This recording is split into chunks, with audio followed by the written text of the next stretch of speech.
as a part of general studies. Economics, one of the constituent of that.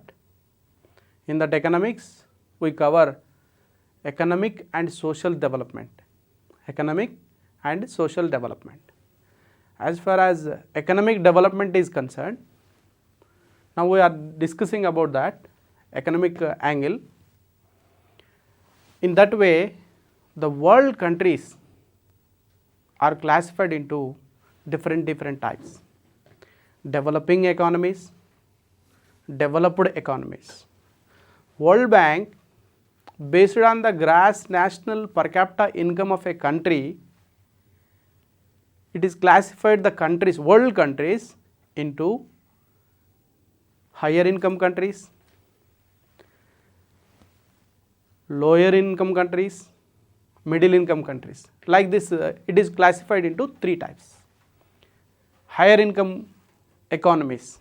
Higher income economies, which countries they are having high per capita income comparatively, like USA, UK, Germany, Switzerland. This type of countries, they are having high per capita income. Based on that per capita income of their country, that country is treated as high income economies. High income economies. And some countries, they are having lesser than the developed economies per capita income. They may treated as middle income countries. Middle income group of economies again classified into lower middle income group and upper middle income group. Fourth category comes as the low income economies. For this, World Bank has given classification based on the GNI. GNI first group, lower income economies. Lower income economies. The countries, those who are having the per capita income of $10-25 are less than, comes under the category of lower income economies. Lower income economies. And second category, the countries which are having per capita income of greater than 1025, or we can say $10.26 to $40.35. 4035. Lower middle income economies. Middle income economies are classified into two categories. Lower middle income economies and upper middle income economies. $4036 to $12,475. Third category, this one, upper middle income economies. The fourth category of countries which are having high income economies. The countries which are having more than and $12,476 are termed as high income countries. The World Bank has classified world countries in this way. First group is lower income economies, second one is lower middle income economies, third one is upper middle income economies, and fourth one high income economies. In this way, World Bank has classified the world countries, and this was according to the fiscal year of World Bank. Fiscal year starts in July 1st. World Bank fiscal year is, it starts from July 1st to June 30. This is the classification of world, and we will discuss about what are the countries of developed, what are the countries having different characteristics. First we will discuss about the developed economies. What are the characteristics of developed economies. In what way we can say? What type of characteristics we observe in that countries? And to understand what is economic development, we have to get the concept of what is the characteristics of developed economies and what are the characteristics of developing economies. In first we will discuss about the classification of world economies.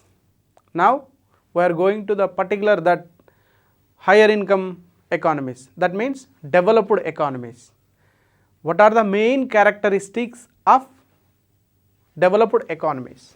Or the first one, significance of industrial sector. We mainly observe that in developed economies, that economies concentrate on industries more than agriculture.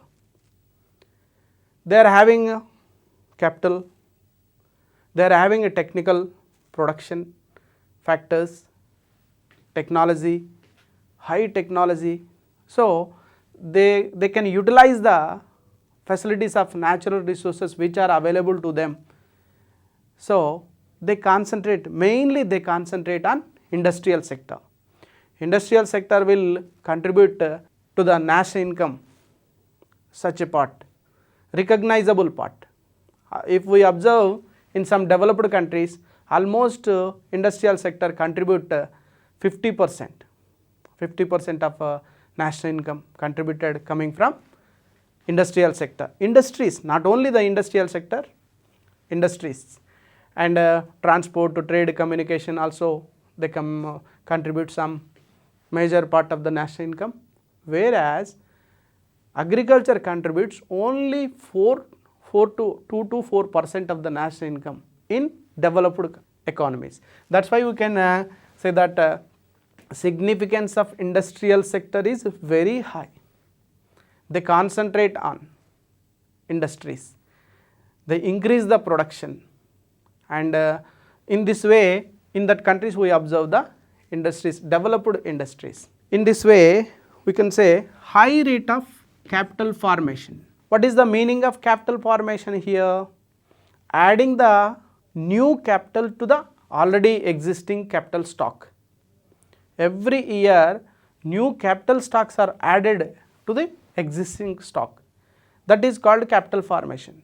Capital formation takes place when the gross savings are high, gross domestic savings are high, then that savings turn into investment, investment turn into capital.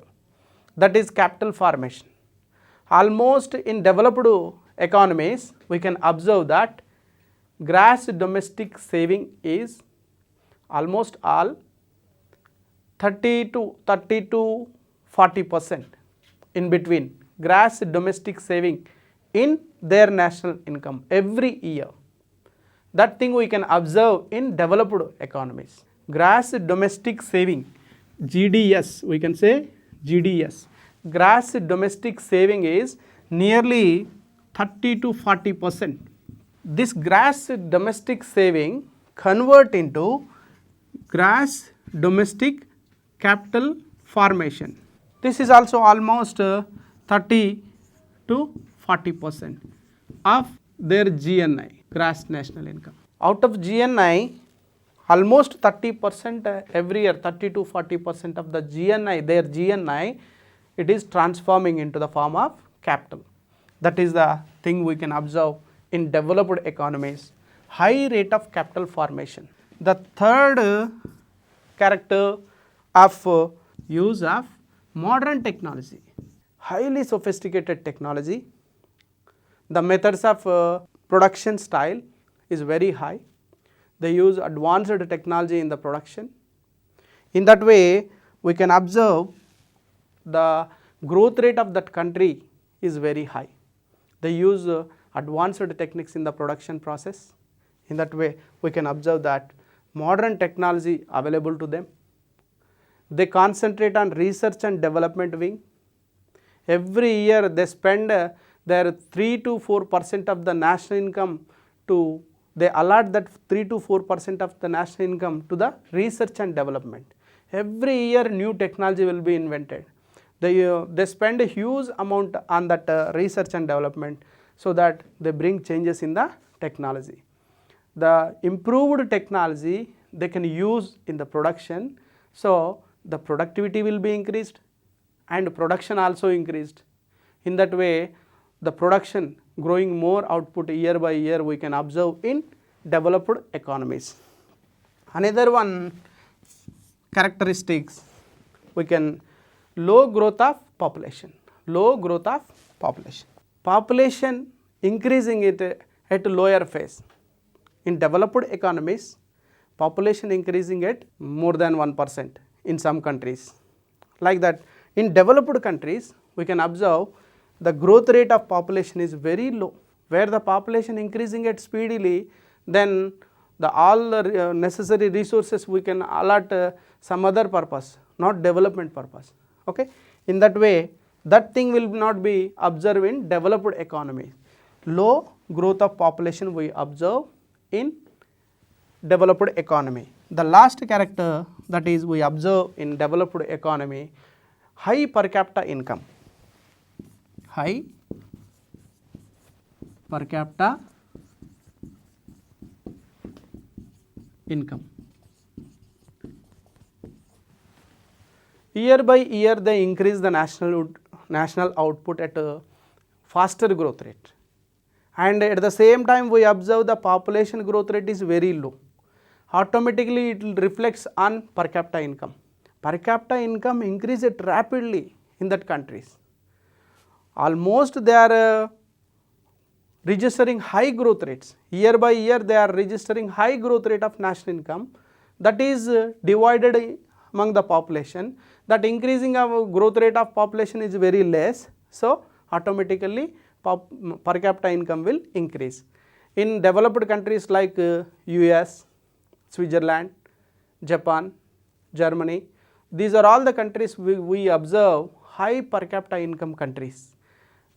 For example, US it is having dollars of $55,000, $55,000 of per capita income, whereas when we observe in our India, we are having $6,000, $6,000 according to the purchasing power parity, purchasing power of parity. Here we can assess the dollar rupee value in two ways: exchange ratio according to the exchange ratio and according to the purchasing power of parity. Purchasing power of parity means a basket of the goods which is buyed by the dollar, the same basket of goods buyed by the rupees can be equal. In that way we can assess the purchasing power of parity. According to the purchasing power of parity, US per capita income is 55,836, exactly we can say this. And India's per capita income is 6,086. $6,086. This is the thing we observed in developed economies. These are the developed main characteristics of developed economies. Now, when compare with developing countries, we can observe what is the progress which we are observing in developing economies, what is the progress which we observe in developed economies. We can compare like this. Here we are going to discuss about the main characteristics of developing economies. In keeping in the mind of our country, what are the characteristics we observe in developing economies? The first major one which we observe in developing economies is low level of per capita income. Low level of per capita income. According to the new World Development Report, and our per capita GNI in terms of dollars, US dollars, PCI per capita income of India is $6,088. This is the per capita income which we are having in India. Okay. when compared with the developed economies, they are almost 40 to 50,000 they are US dollars they are having as a per capita income in the developed economies, when compared with the developing economy with special reference to India, we are having only $6,088. That is why because of the thing we observe in India, our country treated as developing economy. In developing economies, we observe first thing, low level of per capita income. Reason for the low level of per capita income is, so many reasons are there. Mainly we can observe that low growth rate of national income, and national income is growing at some extent, but at the same time population is also increasing. So per capita income is not increasing that much as the national income is increasing, because of the population growth rate is also very high. That is why we observe the low per capita income in developing economies. The second one, predominance of agriculture. Predominance of agriculture. In developed economy, significance of industrial sector we observe. They contribute to more employment opportunities. The share of national income is coming from the other than agriculture sectors. In developed economies, that thing if we observe in developing economies, agriculture plays major role in contribution of employment opportunities. Total in India, out of 100 persons, almost 65 to 70 during the 1950s, the employment opportunity of agriculture is around 70% during 1950. But that thing was declined gradually. Now the employment opportunity, latest information available to us is 49%. 49% employment is created by agriculture sector, and 49% agriculture employment is created from agriculture is 49%, and 21% is industrial sector, industries, and 27% of the employment is created by service sector. This is the contribution of employment of different sectors. Three sectors they are providing employment opportunities in India, like 49% coming from the agriculture, and 21% coming from the industrial sector, and 27% is coming from the service sector. If we compare with the developed economy, most of the people they are engaged in service sector and industrial sector. Only 2 to 4% of the employment opportunities are created by agriculture in developed economies. That thing is entirely different here. We can observe that 49%, almost 50% still today they are working in the agriculture sector in India. This type of characteristics we observe in developing economies as well as in India also. Next, third point, that is capital deficiency. We observe capital deficiency in developing economies. Capital deficiency, capital formation takes place when the national income is very high and savings are very high. That savings turn into the investment, investment turn into the capital goods. Adding the capital goods to the existing capital goods is nothing but capital formation. In that way, if we observe in India, that gross domestic saving of India, gross domestic saving, it is almost to 33%, 33.5, 33.4. We can make it round figure. GDS is around 33% in GDP or GNI, gross national income. Out of every 100, GDS is gross domestic saving is 33%. And this savings turning into the GDFC, gross domestic GDCF, capital formation, GDCF, gross domestic capital formation is taking place 34%, 33 to 34%. Actually, this percentage we can observe in developed economies, but that same thing we observe in India also. Naturally, this much will not be there in all developing economies. The fast growing developing economies, example for the fast growing developing economies, India is one of the example for fast growing developing economies. China and India treated as emerging economies. Emerging economies means fast growing developing economies. Almost we are registering high growth rate like developed economies, and we are our gross domestic saving is very high comparatively developed economies, like developed economies same the percentage, and gross domestic capital formation is also very high like developed economies. Though we are developing, but we are registering high this type of, that's why we emerging economies, China and India are called emerging economies, fast growing developing economies. Another one characteristics which we observe in developing economies is technological backwardness. In the production process, we use old techniques. The technology is not modified. We are not allotting sufficient fund to the research and development wing, so that every year research and development should be taken place, and that will help us to improve the quality and quantity of the capital goods that turn into the technological progress.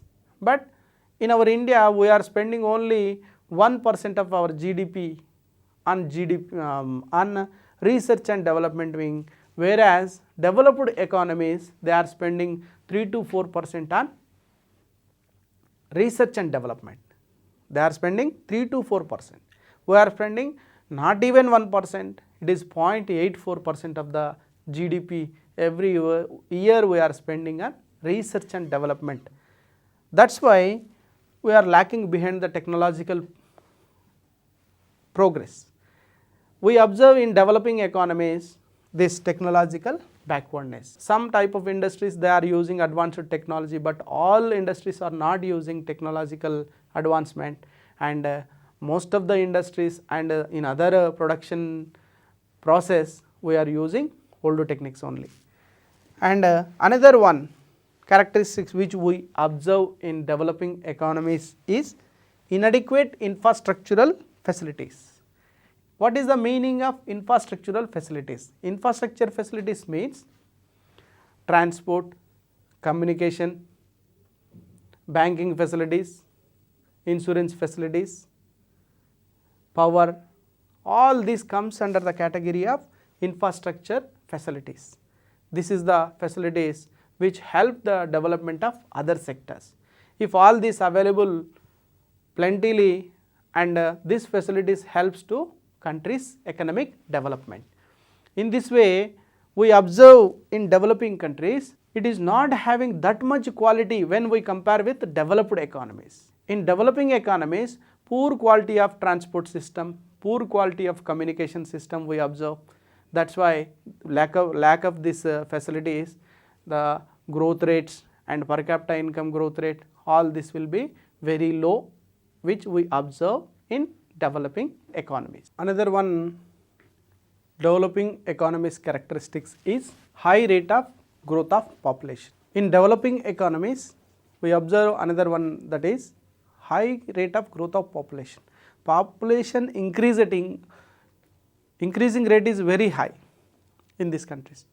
With a special reference to India, if we observe in India, population growth is now it is showing declining rate, but it is in the decade of 1991-2001 it is having 2.14%, and now it is declined to decadal growth rate of 2001 to 2011 is 1.84.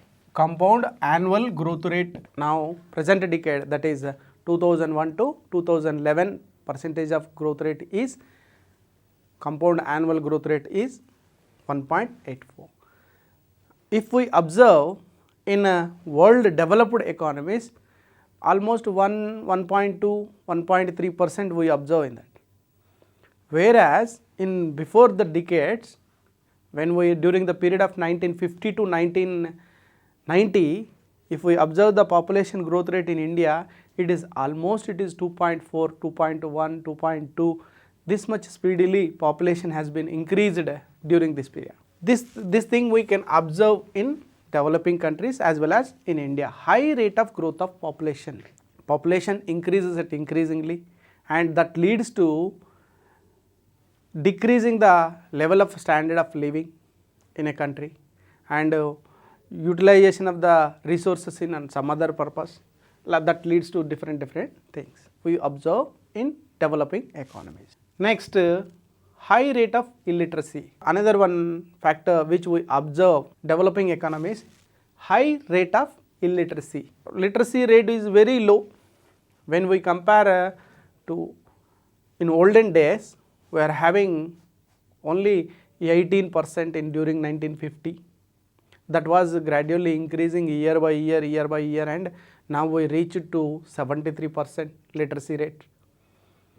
This is the thing we observe during the process of developing early period of our ruling, that is planning period, early period of our plans. Our literacy rate is very low. That's why in every developing economies we observe this type of illiteracy, more illiteracy, and that there is no infrastructure facilities, health, that is educational institutions are not available to them. People attitude towards the education is not right way. They are not concentrating towards the education. In this type of causes leads to illiteracy. Okay. Another one factor that is we observe in developing economies is high infant mortality rate. High infant mortality rate, IMR, we can say IMR. IMR, high infant mortality rate. This words explains that the ratio of number of death of children who are not attaining 1 year in among the 1000 newborn children. In every year, in 1000 newborn children, among the 1000 newborn children, how many of children died before attaining 1 year? That ratio explained by infant mortality rate. Infant mortality rate. In India, it is very high during 1950s. That was decreased to, now it is 47. That was decreased from 150 to 47 now. Infant mortality rate, we observe infant mortality rate very high in developing economies. What is the reason behind this? Now, availability of nutritious food, lack of availability of nutritious food, lack of medical facilities, and lack of awareness among the people. All these are leads to high infant mortality rate. Indirectly, it leads to high population growth. They don't have confidence to how many of children can be raised, so the people used to have more number of children in their families. That leads to population increase and also high infant mortality rate we observe in developing economies. Next, tradition bound attitudes of people. Tradition bound attitudes of people towards life and work. Tradition bound attitudes, always they bound to some in one circular attitude towards the life and work. They will do the same work, they don't bring in changes, they don't upgrade themselves in the work, and they are same lifestyle, they are following the same lifestyle, and the population of our country is classified into different caste, subcastes and religious, different caste and subcaste and religious having different opinion, and they are having different superstitious things, and all these things leads towards their attitudes towards the life and work. They won't have that much enthusiastic towards the work or improvement in the life standard. They take it a curse. They accept that was given by the God. They can adjust with that poverty. They can adjust with the circumstances which are in the society. They won't fight against the changes, against the problems. That type of attitude of the people, this is causing the underdevelopedness of one country.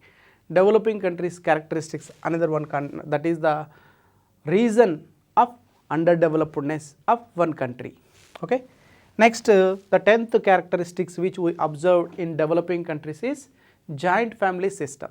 Most of the developing countries we observed family style is not nucleus family, joint family system.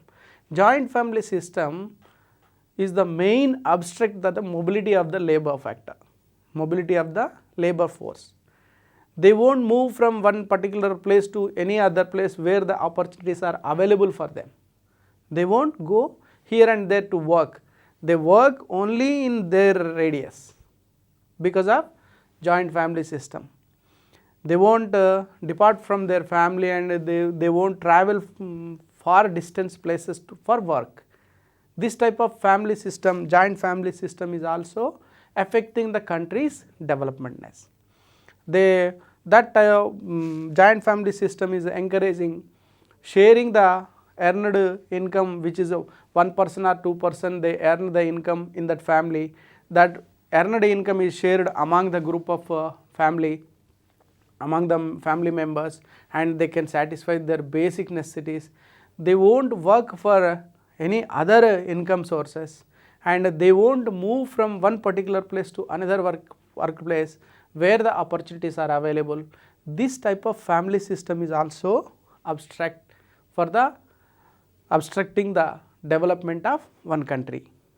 In Indian family system also we can observe this. Joint family system was there in our Indian society, but this thing was been changes have been taking place in this system. Now we can observe some nucleus family system also. Mobility of the labor force has increased. That change we can observe in our India also, but that change is not rapidly, but change is started. Okay. The last that one characteristics which we observe in developing economies is disparities in income distribution and wealth. Income and wealth. Disparities in the distribution of income and wealth. The assets distributed among the population, some people they are having more assets, some people they are having less assets. That is the unequal distribution of income and assets. For example, according to the NSSO, National Sample Survey Organization's report, here the top 5% of the people they are enjoying 46% of the assets. Top 5%, rich 5% of the population they are enjoying the assets of 46% assets, whereas low 35% of the people they are having only 5% of assets. 35% of the population is having only 5% of the assets, whereas 5% of the population is having that much high assets are concentrated in the few hands, and few assets are concentrated in more hands. That unequal distribution in assets and as well as income.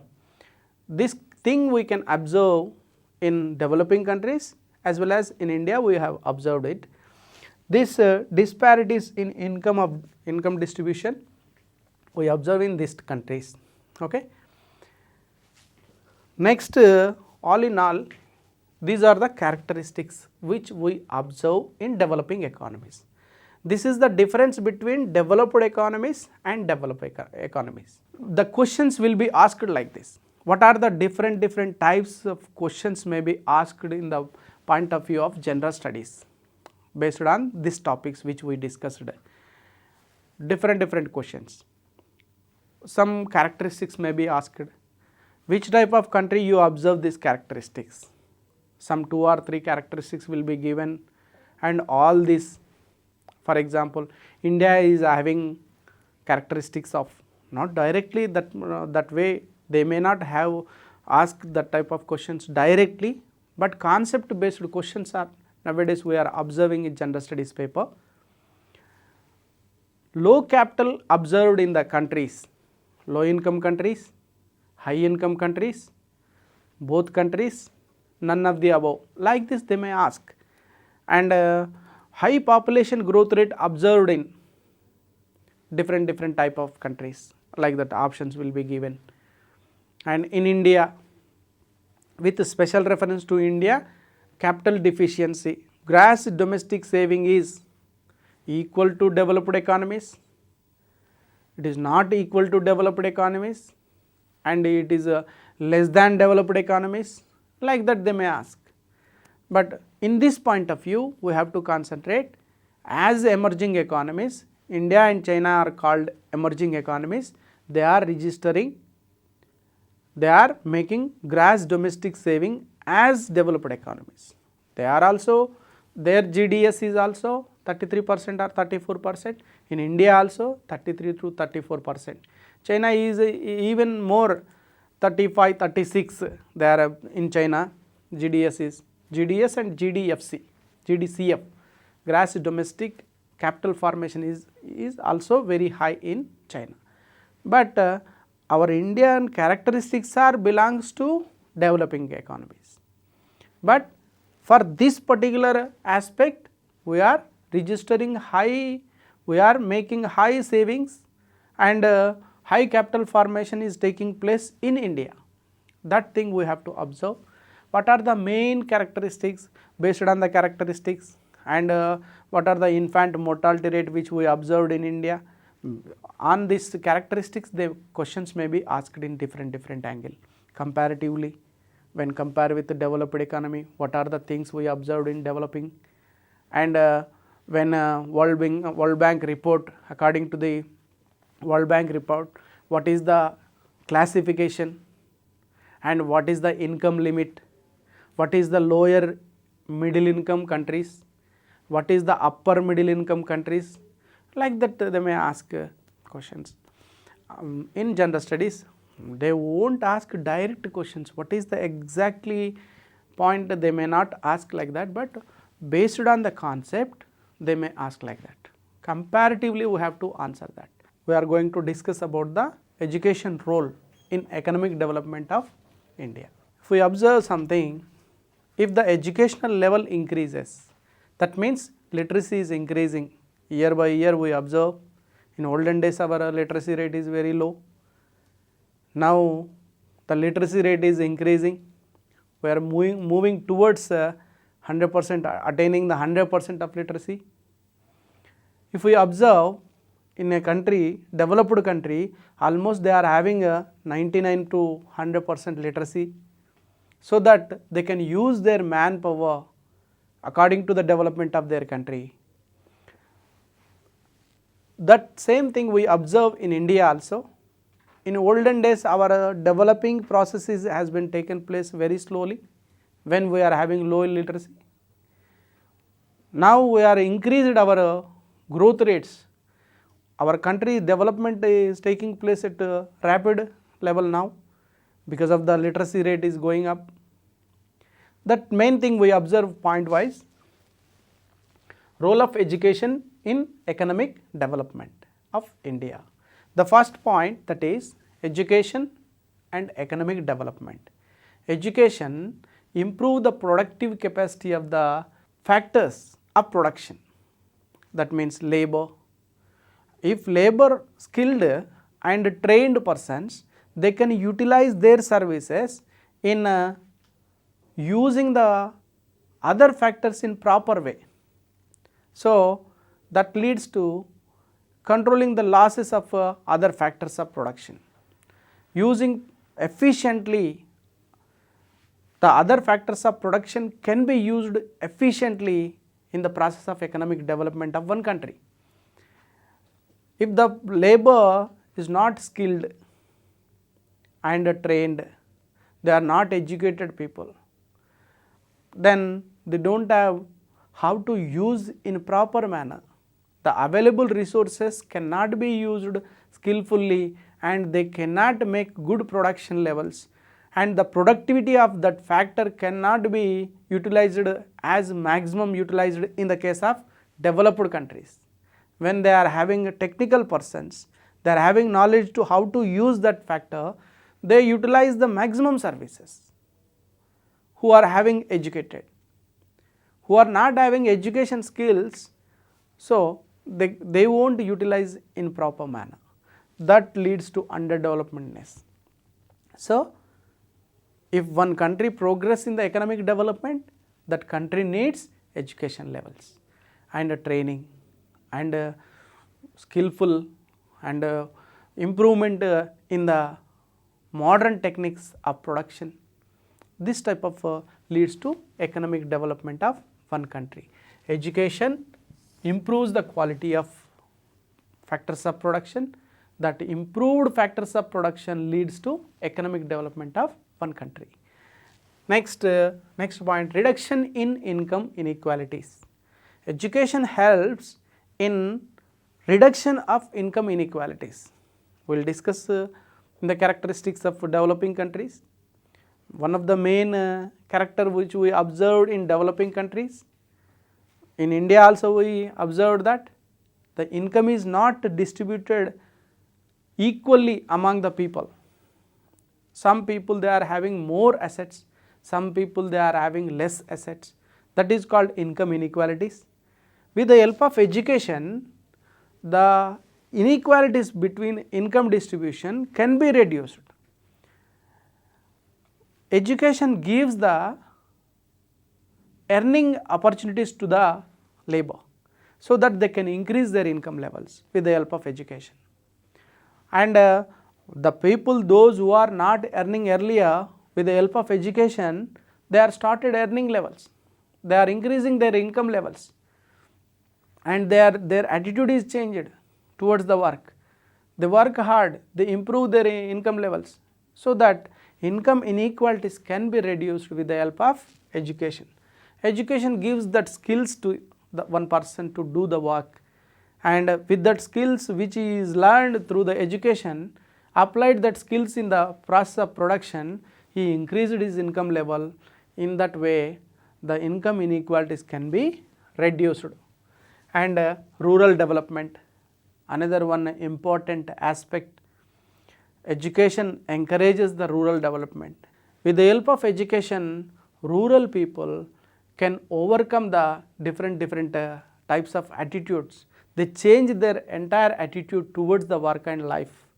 They won't believe the superstitions. They change their attitude. They change their work style.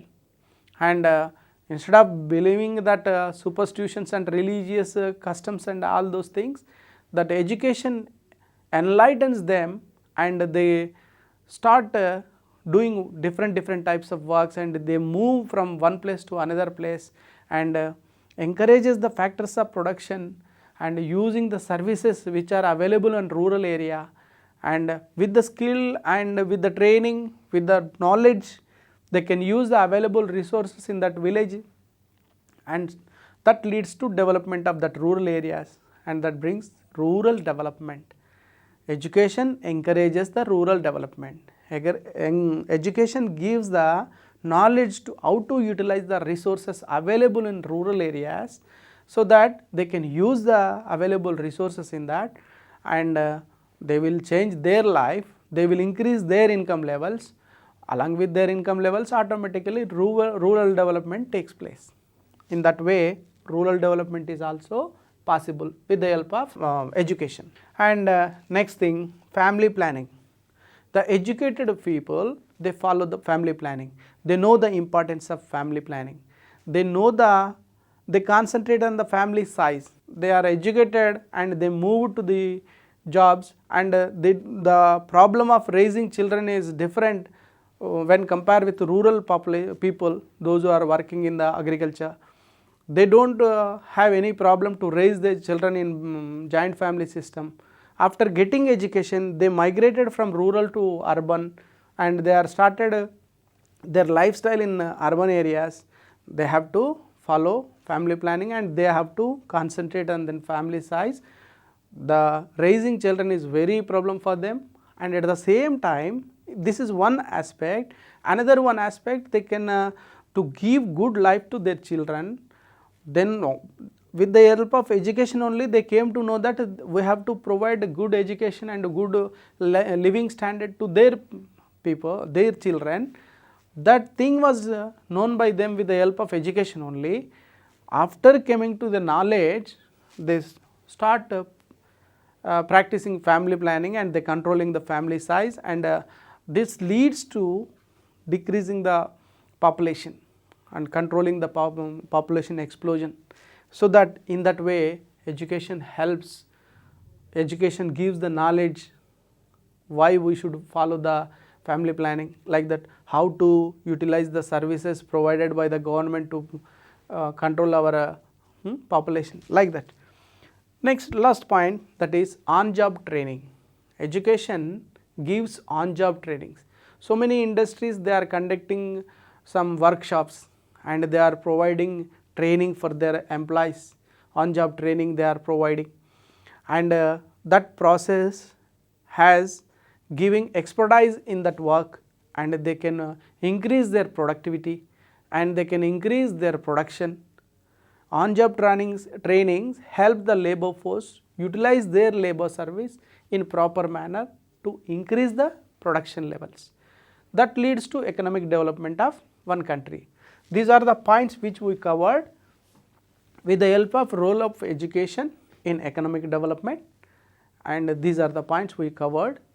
So far we covered the role of education, and we should concentrate on literacy levels of India. During 1950, our literacy rate is only 18%. Now it is increased to 73%. According to the 2011 census, our literacy rate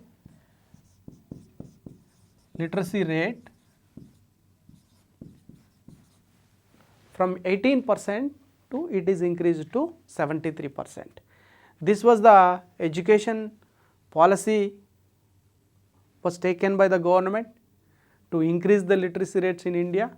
From since 1950, the first education committee, that is Kozhikode committee, which was taken in 1964, and according to that Kozhikode commission reports, new education policy 1968, new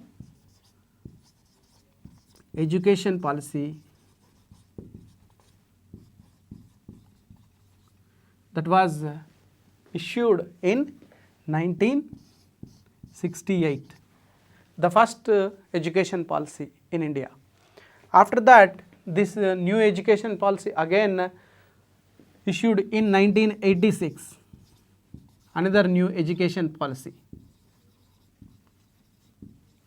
Through these policies, they indicated the importance of education and they concentrated to improve the literacy rate in India, so that we achieved that not we reached to the 100%, but from 18% to 73%, considerable increased our literacy rate with the help of these policies. In this policy, and one more act that was passed in the parliament, that act is compulsory and free education for the children between age group of 6 to 14 years of age group, the compulsory and free education for all. This was the act which is enacted in parliament in the year of 2009. This was the act taken to give education for all. And one more program, 𝗧𝗦𝗔𝗧 𝗚𝗧𝗦𝗔𝗧, which was issued in 2001. Aim of the 𝗧𝗦 𝗚𝗃𝗃 is by the end of 2010 we should give education to all. That is the aim of 𝗧𝗦 𝗚𝗃𝗃. That program and modified now राष्ट्रीय माध्यमिक विद्या योजना, राष्ट्रीय माध्यमिक विद्या mission, that was 2009, it is issued in 2009. This was the some steps taken to improve the education levels. So that in that way we achieved some goals. We increased the literacy rate from 18% to 73%. This is the importance of education in Indian economic development. On education topic, the education, importance of education in economic development, questions may be asked directly. What is the first commission which is constituted on education? That is 𝗳-𝗧 𝗚𝗃𝗃 committee, which was constituted in 1964. According to the reports given by the commission, the first new education policy came. When new education policy came, first time when new education policy came, options may be given 68, 86 and 2000, 2004, like that options may be asked. And here the first time new education policy introduced in Indian education system is 1968. According to the reports submitted by the committee who are headed by the 𝗳𝗧 𝗚𝗃𝗃 under the chairmanship of 𝗳𝗧 𝗚𝗃𝗃, that was the commission given some reports. Based on that report, new education policy came. This was our answer.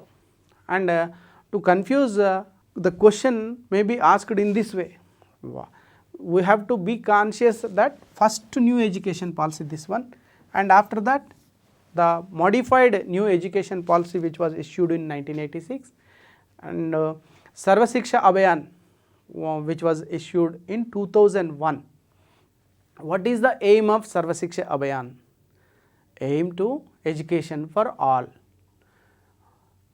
by the end of 2010.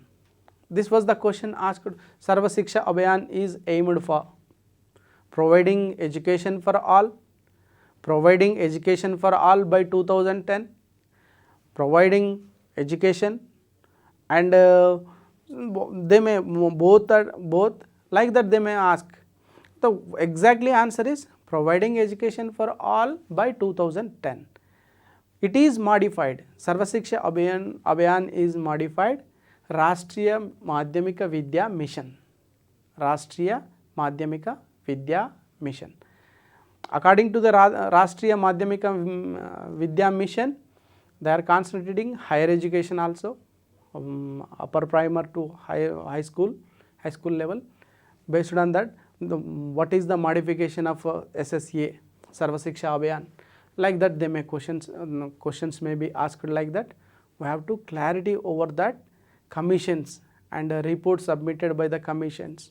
According to the reports submitted by the commissions, what are the steps taken by the government, what are the education policy, and what are the different issues involved in that policy.